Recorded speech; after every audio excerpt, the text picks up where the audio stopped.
Kings. Some thoughts to ponder on for the solemnity of the Most Holy Trinity, which we celebrate this coming weekend.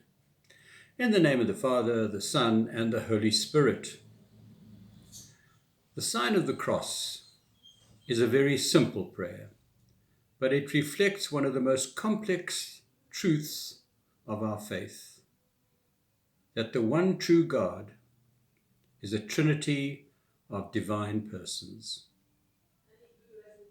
The Catholic Catechism 1279 states that when we were baptized, we were plunged into the life of the Trinity. Each of us became an adoptive son of the Father, a member of Christ, and a temple of the Holy Spirit. Have you ever started to leave a friend's house but then turned back to say, "Oh, and one more thing"? That's kind of what Jesus does here in the gospel. Just before he ascends into heaven, he turns to his apostles and tells them one more thing. Go and make disciples of all nations, baptizing them in the name of the Father and of the Son and of the Holy Spirit.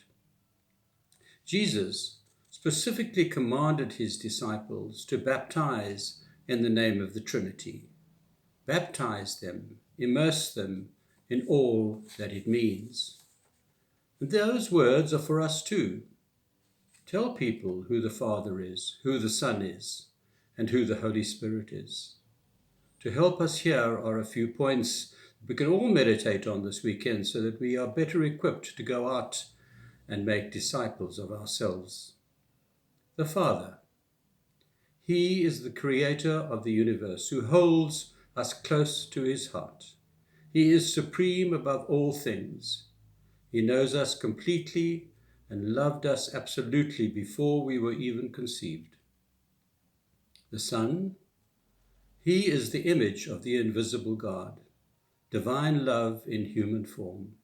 Jesus opened the gates of heaven for us and all who believe and are baptized.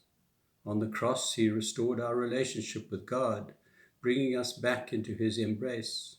He rescued us from sin and death and set our feet in the way of peace. The Spirit. He is a divine gift given to guide and to direct us. He leads us in all truth and teaches us God's mind. Through his indwelling presence, we grow more loving, patient, and joyful. He gives us words of understanding, comfort, and instruction for our day. He gives us the energy that we need to do all things God has called us to do.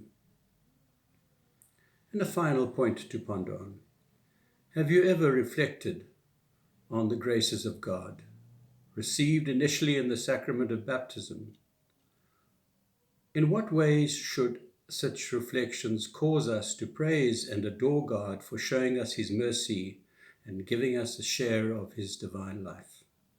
How much time each day do you spend praising and thanking God for what he has done for you? We recall our baptism each time that we make the sign of the cross. But unfortunately, it's such a familiar prayer that it might well become rote or automatic. Don't let that happen.